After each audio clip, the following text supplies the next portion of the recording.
Class 12th के आज के वीडियो में आपका बहुत बहुत स्वागत।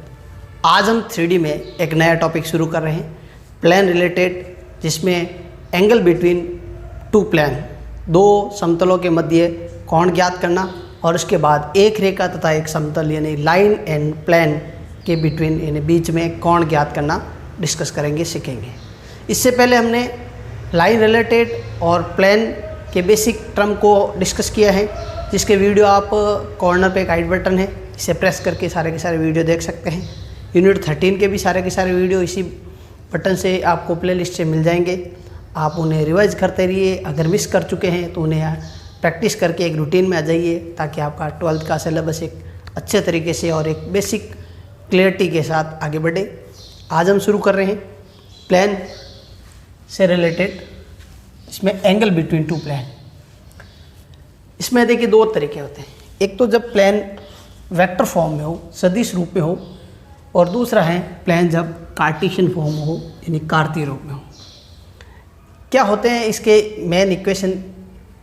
अगर कोई भी प्लेन आपको इस फॉर्म में दिया जाएगा, r डॉट ये नॉर्मल है, अभिलंब है, n1 इक्वल टू d1 और दूसरा r dot n2 equal to d2। ये पहले प्लेन का अभिलंब और ये दूसरे प्लेन का अभिलंब, इनके मध्य का कोण है एंगल बिटवीन बोथ। इसका तरीका है cos theta equal to vector जो फर्स्ट है n1 dot n2 upon n1 का मैग्नीट्यूड यानी कि परिमाण और n2 का परिमाण, modulus of n1 modulus of n2। जैसे हम दो सदिशों के मध्य अदिश गुणनफल के थ्रू एंगल यानी cos थीटा निकालना डिस्कस किया था, कि निकालने से रिलेटेड हमने क्वेश्चन सॉल्व किए थे, उसी टाइप से ये n1 और n2 दो वेक्टर होंगे, उनका डॉट प्रोडक्ट करना है और अपॉन में उन्हीं के मैग्नीट्यूड का भाग देना है। फिर कंडीशन रहेगी जब दोनों समतल समांतर हो यानी पैरेलल हो। अगर इस फॉर्म में है कोई भी प्लेन वेक्टर फॉर्म में और दोनों समांतर हो, इसके लिए कंडीशन होगी कि n1 वेक्टर और n2 वेक्टर इस रिलेशन में होंगे, n1 equal to lambda n2। ये लैम्डा कोई भी नंबर हो सकता है। दूसरे शब्दों में कहे तो n1 और n2 के ij के जो गुणांक है वो समानुपात में होंगे, एक फिक्स रेशियो में होंगे। फिर देखते हैं अगर ये दोनों लंबवत हैं तो दोनों वेक्टर यानी n1 और n2 का डॉट प्रोडक्ट 0 के इक्वल होगा। ये ध्यान रखें, अगर n1 n2 0 आ गया इट मीन्स cos थीटा की वैल्यू 0 90 डिग्री पर होती है, plane are perpendicular to each other. ये इस प्रकार वेक्टर फॉर्म में एंगल फाइंड करना सीखेंगे और उससे रिलेटेड कंडीशन डिस्कस करेंगे। फिर देखते हैं कार्टेशियन फॉर्म में। कार्टेशियन फॉर्म में यानी कि कार्तीय रूप में समतल किस तरह से होता है, a1x b1y c1z plus d1 equal to 0। दूसरा a2x b2y और c2z plus d2 equal to 0। ये a1 b1 c1 d1 a2 b2 c2 d2 ये कोई ना कोई नंबर होंगे जो आपको क्वेश्चन में गिवन होंगे। फिर इनके बीच का कोण ज्ञात करने का तरीका, cos theta equal a1 a2 plus b1 b2 plus c1 c2 upon a1 का स्क्वायर b1 का स्क्वायर c1 का स्क्वायर, फिर a2 का स्क्वायर b2 का स्क्वायर और c2 का स्क्वायर। ये इस प्रकार से बहुत ही आसान सिंपल ट्रिक। फिर ये कंडीशन अप्लाई करते हैं कि अगर ये दोनों प्लेन पैरेलल होंगे तो पैरेलल की यहाँ पे कंडीशन ध्यान दें, किनका रेशियो, किनका a1 a2 का, a1 upon a2 equal to b1 upon b2 equal to c1 upon c2, ये अनुपात में होंगे, तब ये कार्तीय रूप में भी प्लेन यानी दोनों समतल समांतर होंगे। और अगर परपेंडिकुलर होंगे तो a1 a2 b1 b2 c1 c2 equal to 0। ये लंबवत होने की शर्त है कार्तीय रूप में और ये है सदिश रूप में।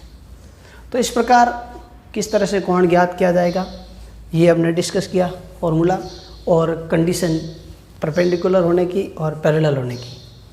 अब हम देखते हैं एक और फॉर्मूला जो एक समतल और एक लाइन के मध्य कोण ज्ञात करने से संबंधित हैं। तो कैसा है ये देखिए ज़रा।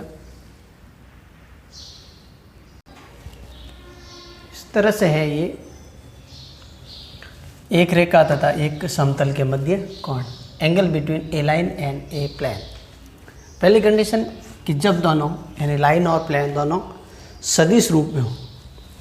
सदिश रूप में रेखा का समीकरण हमने डिस्कस किया ही है पहले, उन वीडियो को आप अच्छे से डिस्कस करके, अच्छे से कवर अप करके, प्रैक्टिस करके अपना बेस मजबूत बनाएं, जिसमें line r vector equal to a plus lambda b और समतल जो हमने लास्ट वीडियो में डिस्कस किया था r dot n equal to d. तब इनके मध्य कोण फाई, जो एंगल था थीटा इससे पहले, वो यहाँ पे एक प्लेन जैसे ये प्लेन है और इसके तथा इस लाइन के मध्य कोण फाई हमारा यहाँ पे ये है, क्योंकि जो अभिलंब था नॉर्मल के साथ एंगल बनता था थीटा, और ये फाई होता है 90 माइनस थीटा, ध्यान रखें। और cos 90 minus theta sine theta होता है, इसलिए इसको हम साइन फाई ले लेते हैं 90 माइनस थीटा की जगह। ये हमारा पॉइंट रहेगा इसमें, angle between both line and plane. यहाँ पे ये कॉस का रिलेशन रहेगा, लेकिन हमने इससे पहले दो प्लेन के बीच में एंगल में कॉस थीटा दिया था और थीटा 90 माइनस फाई है, इसलिए कॉस थीटा की जगह लिखेंगे हम साइन फाई। ये ध्यान रहे, बेसिक डिस्कशन हो गया। इससे पहले एंगल देखिए, sine phi equal to B dot n. B कहाँ से मिलेगा हमें? लाइन के इक्वेशन से, और एन मिल जाएगा प्लेन के इक्वेशन से। B dot n upon modulus of B modulus of n. इसके लिए कंडीशन देखिए, कंडीशन इंपॉर्टेंट है। साइन थीटा साइन फाई, एक बार फिर से देख लेते हैं किस प्रकार हुआ। यहाँ पे एक प्लेन है और एक ये लाइन है, ये रेखा है। इनके मध्य कोण 90 माइनस थीटा, क्योंकि ये जो नॉर्मल होता है, जो एन वेक्टर है, इसका इस रेखा के बी वेक्टर के साथ कोण थीटा है, तो ये बाकी शेष कोण रहेगा 90 माइनस थीटा, जिसको हम फाई मान लेंगे। यानी phi equal to 90 minus theta, sine phi equal to sine 90 minus theta, और sine phi equal to sine 90 minus theta क्या होता है? Cos theta. तो हमने इससे पहले फॉर्मूले में कॉस थीटा का जो फॉर्मूला डिस्कस किया था, उसकी जगह साइन फाई आएगा दोनों जगह, ये ध्यान रखें। इसलिए जब ये एक रेखा और एक कोण समतल की बात की जाए, हमेशा साइन थीटा का यूज़ करना है। बी हमें मिलेगा लाइन से और एन मिल जाएगा प्लेन से। इस प्रकार दोनों वेक्टर प्राप्त हो गए। कंडीशन जो है इसकी, जिसको हमने पहले भी डिस्कस कर रखा है, समांतर होने की और लंबवत होने की है। समांतर के लिए ये कंडीशन है कि b equal to lambda n. Lambda यहाँ कोई नंबर है जो इनके अनुपात को शो करेगा, और लंबवत होने की है b dot n equal to 0। अगर b और n का डॉट प्रोडक्ट 0 आ जाता है, 0 होगा, तो यहाँ पे ये कंडीशन इस तरह से हो जाएगी। सॉरी, कंडीशन थोड़ी सी चेंज हो जाएगी। समांतर के लिए फाई 0 होता है, यानी फाई 0 कब होगा? जब इनका डॉट प्रोडक्ट 0 होगा। तो समांतर के लिए डॉट प्रोडक्ट के इक्वल 0 आएगा, ये ध्यान रखें थोड़ा, क्योंकि यहाँ पे साइन एंगल है, साइन के फॉर्म में, इसलिए समांतर होने पर डॉट प्रोडक्ट 0 होगा, और लंबवत होने पे इनका अनुपात इस तरह से होगा, b vector is equal to lambda n vector. इससे पहले कॉस थीटा के बारे में था, इसलिए ये कंडीशन ऑपोजिट डिस्कस होगी, ये थोड़ा सा ध्यान रखिए, मोस्ट इम्पॉर्टेंट पॉइंट है ये। फिर देखते हैं कार्तीय रूप में, जब line x minus X one upon A, Y minus Y one upon B, Z minus Z one upon C तथा एक plane A X plus B Y plus C Z plus D equal to 0 हो, तो sine phi equal to जो plane है उनके दिक् cosine का line के दिक् अनुपात या डायरेक्शन रेशियो आपस में इस तरह से गुण इंटू होंगे, ए बी बी और सी सी अपॉन रूट में A square plus B square plus C square small में और A square plus B square plus C square ये प्लेन से। इनके लिए भी यही कंडीशन कि जब दोनों यानी लाइन और प्लेन पैरेलल होंगे तब क्या होगा, इनका परस्पर इस तरह से गुणनफल 0 के इक्वल होगा, a dot a b dot b c dot c equal to 0 होगा। समांतर के लिए ध्यान रखें, और लंबवत के लिए इनका अनुपात बराबर होगा, ए अपॉन ए, बी अपॉन बी और सी अपॉन स्मॉल सी। ये एक फिक्स अनुपात में होगा, रेशियो इक्वल होगा, तब ये लंबवत होगी। ये कंडीशन थोड़ी सी ध्यान रखें, इसको नोट्स के रूप में अच्छे से अपने पास संभाल के एकत्र करें, कलेक्ट करें, ताकि आपका बेस एक स्ट्रॉन्ग रहे और फिर क्वेश्चन करने में आपको आसानी रहे।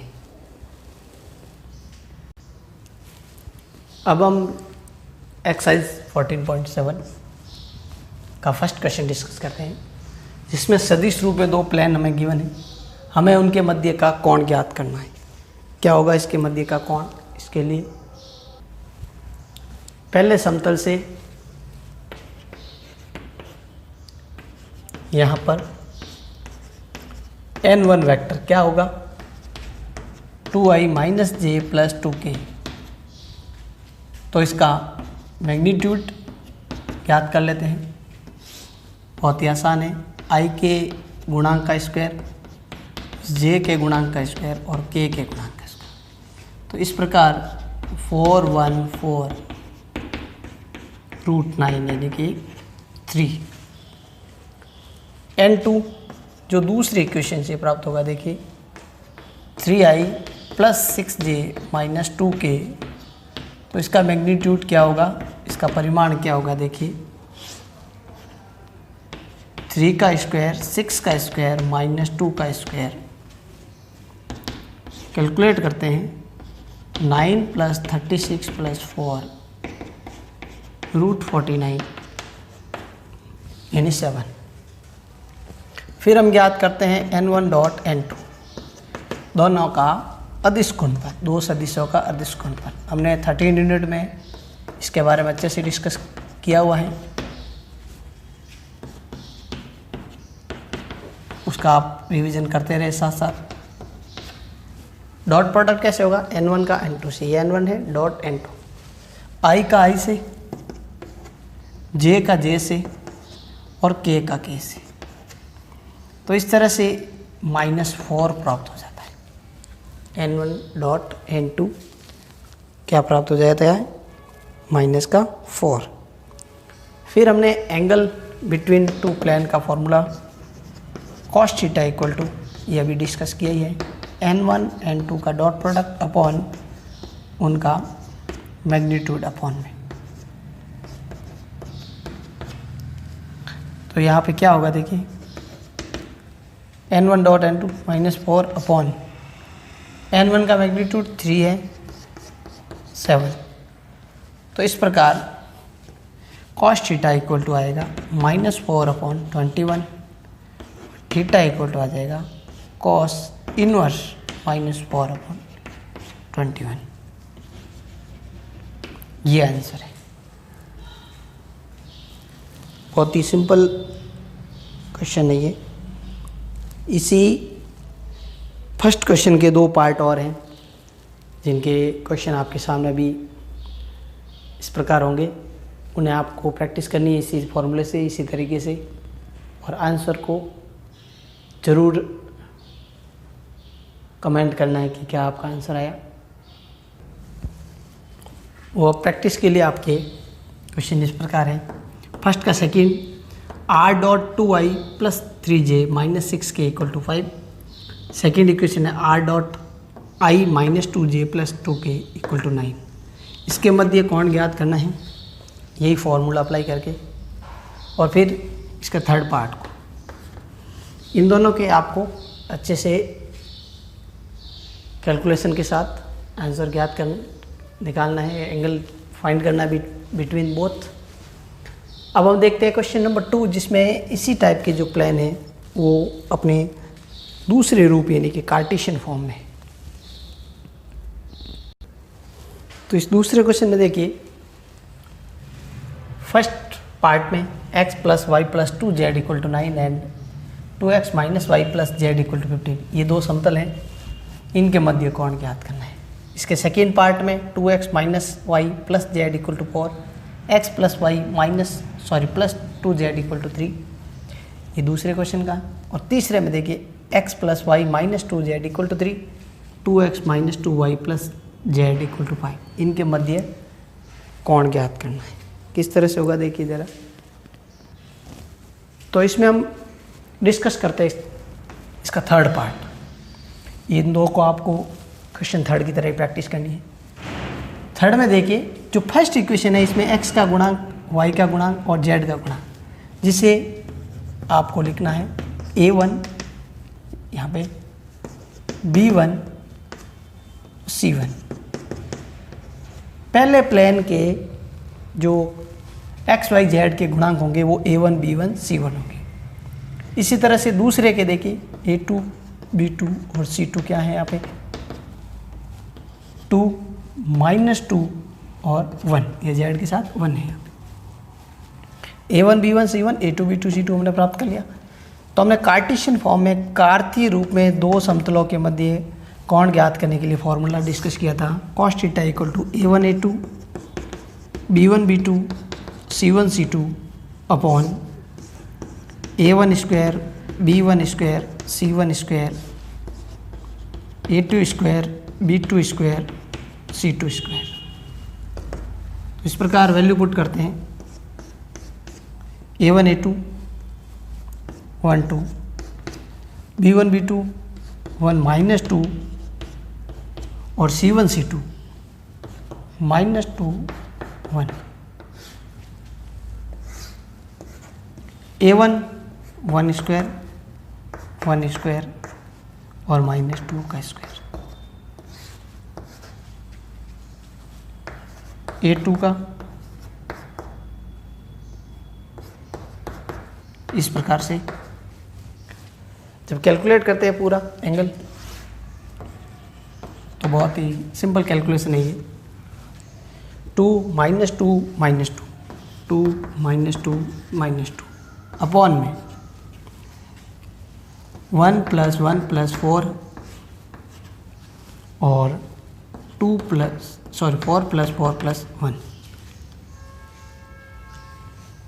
2 से 2 कैंसिल हो गया, माइनस 2 बचेगा, √6 √9 cos theta equal to minus 2 √9 3 हो गया, 3 √6 और theta equal to cos inverse minus 2 upon √6 into 3 है, यानी 3 √6। ये इस तरह से कोण प्राप्त हो जाता है सेकंड के थर्ड पार्ट में। इन दो पार्ट को आप इसी तरह से डायरेक्शन रेशियो निकाल के a1 b1 c1 a2 b2 c2 निकाल के इसी फॉर्मूले से कैलकुलेट कर सकते हैं। बहुत ही सिंपल प्रैक्टिस के लिए है, अभ्यास ज़रूर करते रहें ताकि आपके पास अगर बुक अवेलेबल नहीं है तो भी इसको सीक्वेंसली कर सकते हैं। सारे के सारे क्वेश्चन डिस्कस करेंगे, इसके लिए आप निरंतर जुड़े रहे।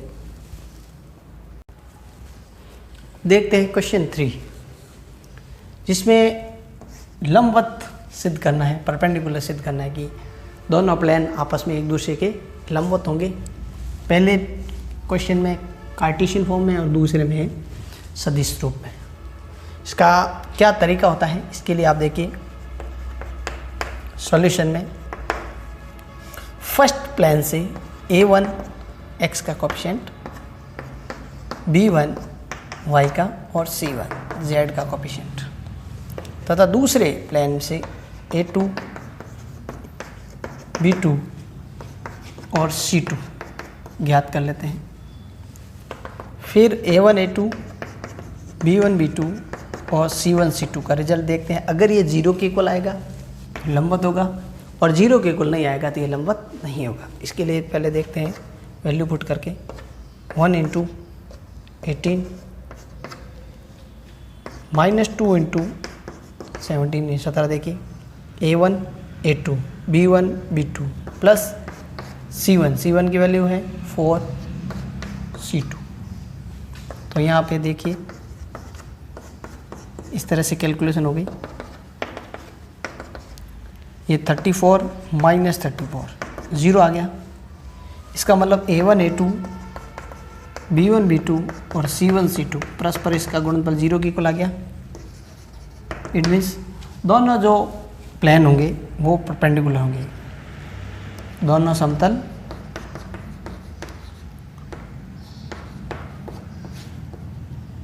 लंबवत होंगे।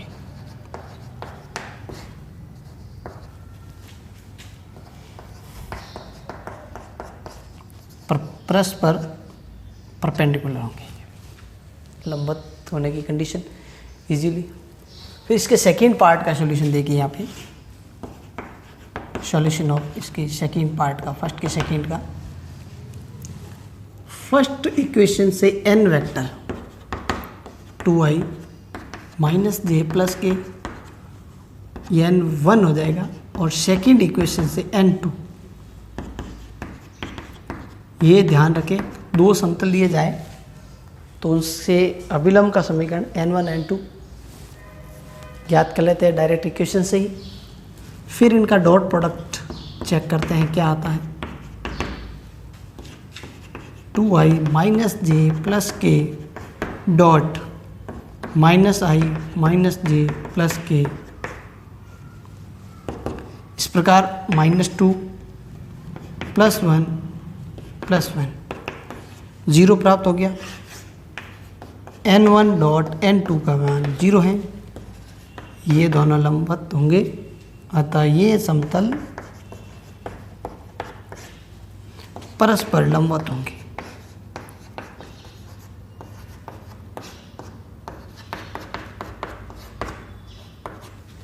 बहुत ही सिंपल कंडीशन है जो हमने डिस्कस ऑलरेडी कर रखी है। इसी क्वेश्चन को हमने अच्छे से प्रैक्टिस करनी है, दोबारा बार बार अभ्यास करें। अब क्वेश्चन 4 में दोनों समतल लंबवत दे रखे हैं, गिवन है। हमें अननोन वैल्यू लैम्डा का मान ज्ञात करना है। पहला फॉर्म है इसका वेक्टर फॉर्म, उसके बाद सेकंड है इसके अंदर कार्टेशियन फॉर्म है। दोनों लंबवत है तो यहाँ से देखिए n1 और n2, इनका डॉट प्रोडक्ट क्या होगा, 0 के इक्वल होगा। n1 क्या है, 2i minus j plus lambda k dot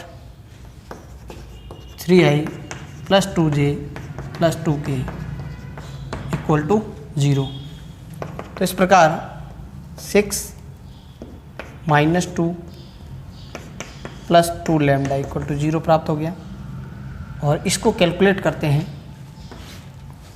2 lambda plus 4 equal to 0, और लैम्डा हमें प्राप्त हो जाएगा इजीली -2, -4/2 है ना, -2। ये इसके फर्स्ट पार्ट का आंसर है जिसमें लैम्डा की वैल्यू हमें इजीली प्राप्त हो गई। फिर सेकंड में देखिए A1 2 है, B1 -4 है, C1 3 है। फर्स्ट प्लेन से A1 B1 C1 प्राप्त कर लिया। फिर सेकंड प्लेन से देखिए A2 1 है यहाँ पे x के साथ, B2 2 है और C2 लैम्डा है। दोनों प्लेन कैसे हैं, परपेंडिकुलर है, लंबवत है। तो लंबवत की शर्त क्या है, लंबवत के लिए प्रतिबंध है ना, कंडीशन क्या है इसकी, यही प्रतिबंध है कि A1 A2 plus B1 B2 plus C1 C2 equal to क्या है, 0 है। तो यहाँ वैल्यू पुट करते हैं,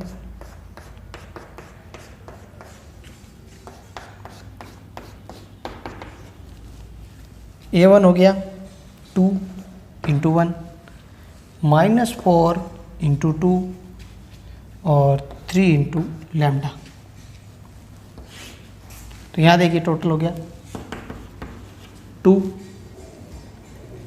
-8 plus 3 equal to 0, -6 plus 3 lambda equal to 0, 3 lambda is equal to 6 और लैम्डा इज इक्वल टू 6/3। यहाँ प्राप्त हो जाएगा लैम्डा की वैल्यू प्लस के 2। इस प्रकार ये वाला सेकंड का ही पार्ट है, ध्यान दें। इस प्रकार दो अलग अलग प्रतिबंध के लिए, दो अलग अलग रूप के लिए लैम्डा अलग अलग प्राप्त हो गए। हमें इस टाइप के क्वेश्चन के लिए सिर्फ कंडीशन पर ध्यान रखना है कि कंडीशन क्या होती है। इसके लिए आपको बेसिक अच्छे से कवरअप होना चाहिए, अच्छे से क्लियर होना चाहिए, उसकी नोट्स एकदम तैयार होने चाहिए, उन्हें आप साथ साथ तैयार करते रहे। हमारा अब नेक्स्ट क्वेश्चन है क्वेश्चन नंबर 5। इसमें एक लाइन और एक प्लेन के बीच का कोण ज्ञात करना है हमें, angle between a line and a plane. इसके लिए देखिए रेखा के समीकरण से दिक् अनुपात क्या है। रेखा के समीकरण से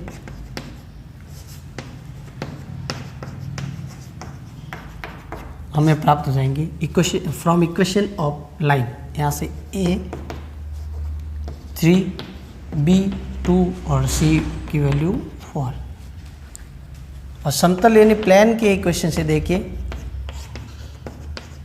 यहाँ से हमें क्या प्राप्त होगा, कैपिटल A x का गुणांक, कैपिटल B y का गुणांक और कैपिटल C z का गुणांक। फिर इनके मध्य कोण बिटवीन एंगल के लिए देखिए साइन फाई, क्या फॉर्मूला होगा, capital A small a, capital B small b, capital C small c upon a square b square c square small a square b square c square.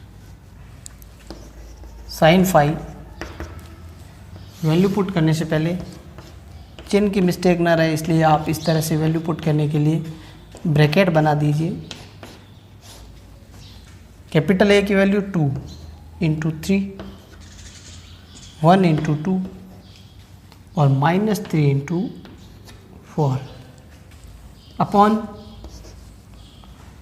Capital A का square 2 का square 1 का square और -3 का square.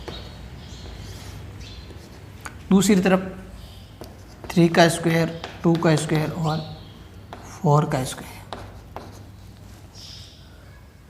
Calculation क्या होगी इसकी,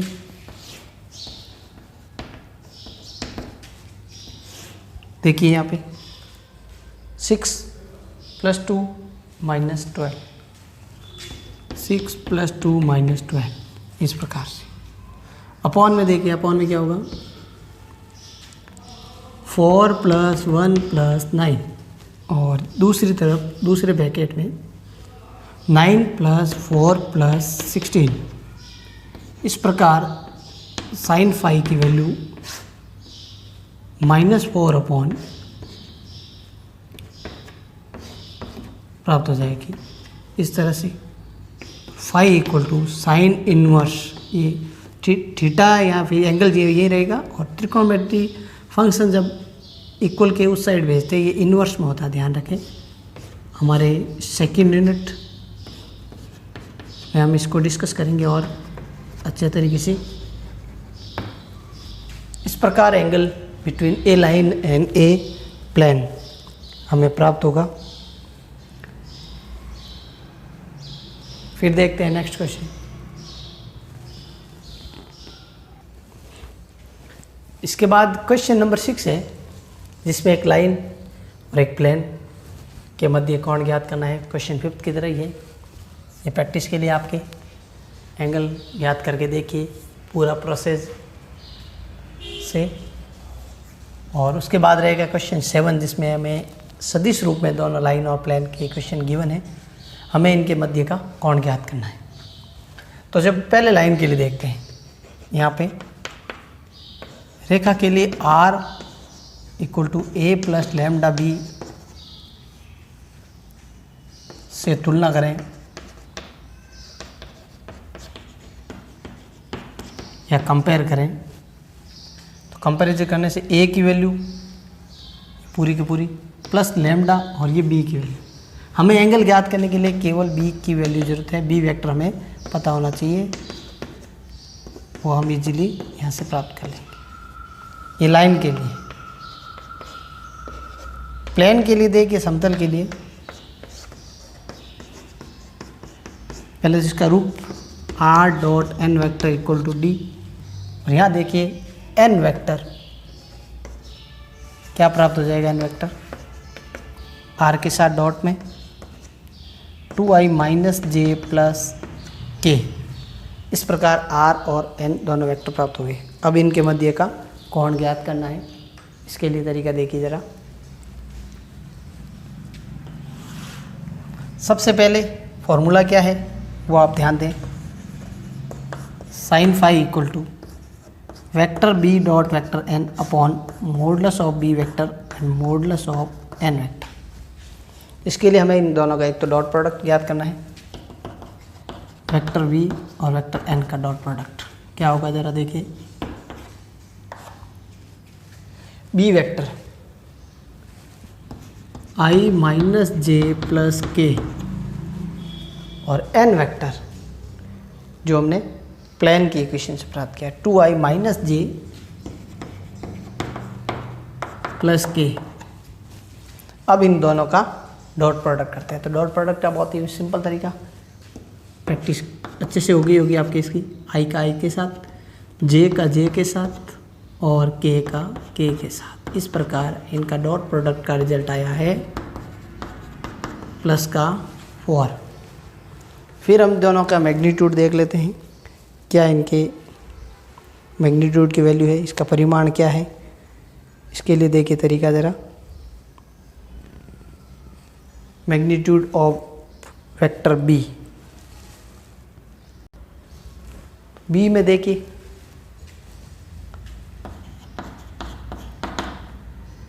आई जे के गुणांकों के वर्गों का योग 1 माइनस 1 और प्लस 1 कैलकुलेट करते हैं तो √3। n का मैग्नीट्यूड 2 का स्क्वायर माइनस 1 का स्क्वायर और 1 का स्क्वायर, इसकी कैलकुलेशन हो जाती है √6।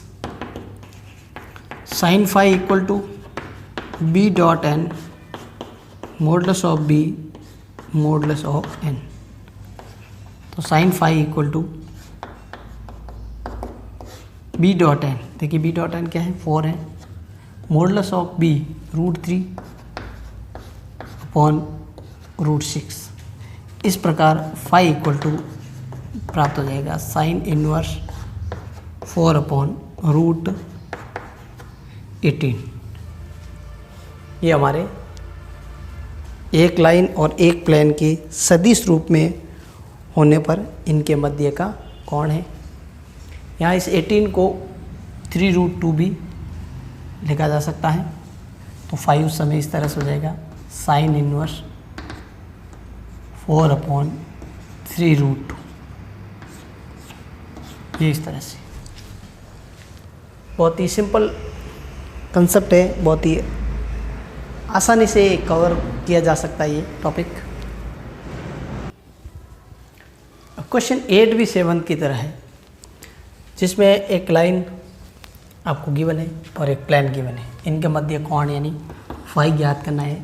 पूरा का पूरा प्रोसेस 7th क्वेश्चन की तरह ही होगा, जिसमें हमें लाइन से वेक्टर बी प्राप्त होगा और प्लेन से वेक्टर एन प्राप्त होगा। इन दोनों की हेल्प से इनके मध्य का कोण ज्ञात करना है। उसके बाद क्वेश्चन नंबर 9 में एक लाइन दे रखी है, जिसमें से हमें बी वेक्टर प्राप्त हो जाएगा। रेखा के समीकरण से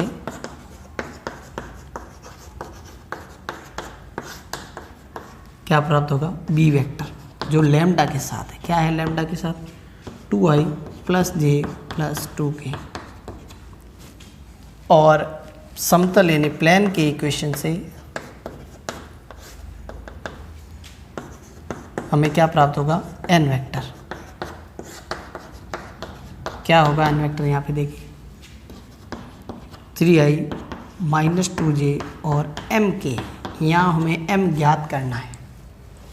एक लाइन और एक प्लेन दोनों कैसे हैं, समांतर हैं। जब समांतर होंगे तो रेखा का जो नॉर्मल होता है, सॉरी प्लेन का जो नॉर्मल होता है, जैसे ये प्लेन है, इसकी पैरेलल कोई लाइन है, ये लाइन L है और ये प्लेन P है, दोनों पैरेलल है। अब ये एक नॉर्मल जो है इस प्लेन पर है 90 डिग्री प्लेन पर बना रहा है, तो ये नॉर्मल यानी एन वेक्टर, इस पे भी 90 डिग्री एंगल बनेगा। तब B डॉट एन, हमने कंडीशन पढ़ी है कि जब एक रेखा और एक समतल लंबवत होते हैं, सॉरी समांतर होते हैं, तो उनका dot product B dot n 0 होगा। यहाँ पे B और N परपेंडिकुलर होंगे एक दूसरे के। यहाँ पे देख लीजिए डायग्राम में, इस लाइन की इक्वेशन से हमें B वेक्टर प्राप्त होगा। ये कंडीशन है, एक समतल और एक लाइन के समांतर होने की कंडीशन है, इसके इक्वल में 0 होगा। B वेक्टर जो हमने अभी प्राप्त किया है 2i + j + 2k dot n 3i 2j mk = 0।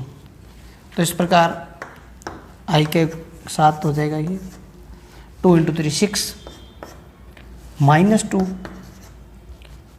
+ 2m = 0। फिर 4 + 2m = 0 हुआ। 2m की वैल्यू -4 और m की वैल्यू -4/2 -2। ये m का मान है। जब एक प्लेन और एक लाइन पैरेलल होंगे तब कंडीशन है इसकी तरह की। उसके बाद देखिए लास्ट क्वेश्चन। अब अंतिम प्रश्न में भी ये लाइन और ये प्लेन दोनों समांतर हैं, तो रेखा के इक्वेशन से, फ्रॉम इक्वेशन ऑफ लाइन, रेखा के समीकरण से क्या प्राप्त करना है हमें, वेक्टर B जो लैम्डा के साथ है। ये देखो ये A तो सिर्फ I है, लेकिन ये पूरा का पूरा वेक्टर B होगा। 2i - mj - 3k। और प्लेन के इक्वेशन से हमें वेक्टर प्राप्त करना है जो है n वेक्टर। क्या होगा n वेक्टर, समतल के समीकरण से